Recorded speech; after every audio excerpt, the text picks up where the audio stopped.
Welcome to Mamata Reddy talks. భారతదేశం అత్యంత అరుదైన ఘనతను సాధించిన రోజు, చరిత్రలో ఒక గోల్డెన్ చాప్టర్ రాసిన రోజు, ప్రపంచానికే లీడర్ గా మారిన రోజు. అదేంటంటే న్యూయార్క్ లో జరిగిన యునైటెడ్ నేషన్స్ ఆర్గనైజేషన్ సమావేశంలో మొత్తం 193 దేశాలలో 146 దేశాలు మనకు సపోర్ట్ గా నిలబడ్డాయి.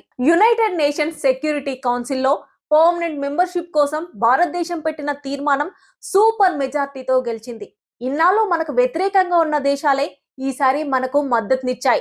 ఇది కేవలం ఓటింగ్ మాత్రమే కాదు, చరిత్ర సృష్టించిన తీర్మానం, ప్రపంచ రాజకీయాలను మార్చే గేమ్ చేంజర్ నిర్ణయం. ఈ చారిత్రాత్మక క్షణం వెనుక మన విదేశాంగ మంత్రి doctor S Jaishankar United Nations వేదికపై ప్రసంగించినప్పుడు ప్రపంచ నాయకులంతా నివ్వెరపోయారు. భారతదేశం కేవలం తన కోసం మాత్రమే కాదు, ఆఫ్రికా, ఆసియా, అభివృద్ధి చెందుతున్న ఇతర దేశాల గొంతుకగా మాట్లాడింది. అప్పుడు హాల్ మొత్తం చప్పట్లతో దద్దరిల్లిపోయింది. అన్ని దేశాలు భారతదేశానికి సపోర్ట్ గా నిలిచాయి. టర్కీ, సౌదీ అరేబియా వంటి దేశాలు మాత్రం తీవ్రంగా వ్యతిరేకించాయి. మనకు దశాబ్దాల శత్రువైనటువంటి చైనా అనుకూలంగా ఓటు వేయడం పెద్ద ట్విస్ట్. ఇంత గందరగోళం ఎందుకంటే వీటో పవర్ కోసం. ముందుగా వీటో పవర్ అంటే ఏంటో చెప్తాను. యునైటెడ్ నేషన్స్ సెక్యూరిటీ కౌన్సిల్ లో పర్మనెంట్ మెంబర్ గా ఉన్న దేశం తీర్మానం వ్యతిరేకిస్తే అది అక్కడికి ఆగిపోతుంది. ఇప్పటి వరకు America, Russia, Britain, France, China మాత్రమే ఈ పవర్ కలిగి ఉన్నాయి. ఇప్పుడు ఆ జాబితాలో భారతదేశం కూడా చేరబోతోంది.